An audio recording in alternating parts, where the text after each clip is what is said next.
Alors salut à tous, dans l'item 9.9, on vous demande une fois de plus l'expression du flux thermique noté phi, et dans le cas d'une surface plane, voilà, S, qui a une épaisseur E et une conductivité thermique lambda.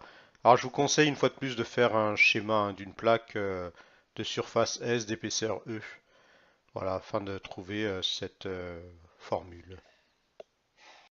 Alors, on l'a vu précédemment, hein, le flux thermique phi dépend de la différence de température entre l'intérieur de votre maison et l'extérieur de votre maison. Voilà, donc ce flux thermique dépend donc de la différence. Alors, on va mettre une valeur absolue parce que le flux thermique, souvent, on le compte positivement. Voilà, donc on a la différence entre T1 et T2. Alors, aussi, ce flux thermique dépend également de la surface du mur, voilà, de votre chambre.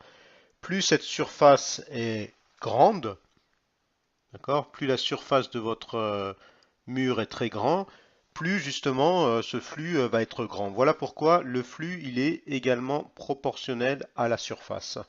Voilà pourquoi il est proportionnel à la surface. Donc on vient de le voir, il est également proportionnel à la différence de température et il dépend également de l'épaisseur. Donc plus l'épaisseur de votre mur est grand, moins rapidement la chaleur sortira de votre mur, hein. Encore une fois, c'est assez intuitif, hein. Si vous faites, vous prenez un mur qui a une très grande épaisseur, ben, la chaleur sera davantage conservée à l'intérieur. Voilà pourquoi le flux est inversement proportionnel à l'épaisseur. Voilà pourquoi l'épaisseur est au dénominateur. Alors il y a un troisième paramètre en fait qui est ce qu'on appelle la conductivité thermique lambda.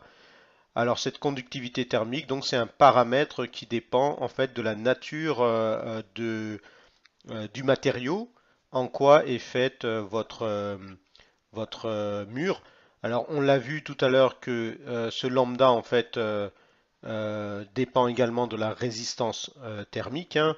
Voyez-vous, la résistance, on peut ou bien raisonner avec la résistance thermique, dans ce cas on utilisera pour le flux thermique cette équation donnée dans l'item 9.8, ou bien si on raisonne en termes de conductivité thermique, donc la conductivité c'est l'inverse de la résistivité, donc dans ce cas, suivant le matériau, le flux va traverser plus ou moins rapidement cette paroi.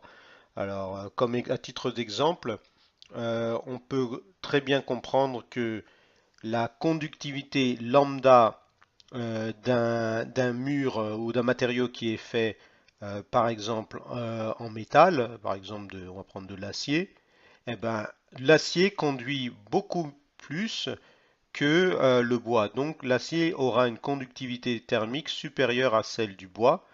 Voilà pourquoi le flux sortira plus rapidement si le matériau est fait en acier, parce que les métaux sont beaucoup plus conducteurs, que si c'était fait en bois, par exemple. Voilà.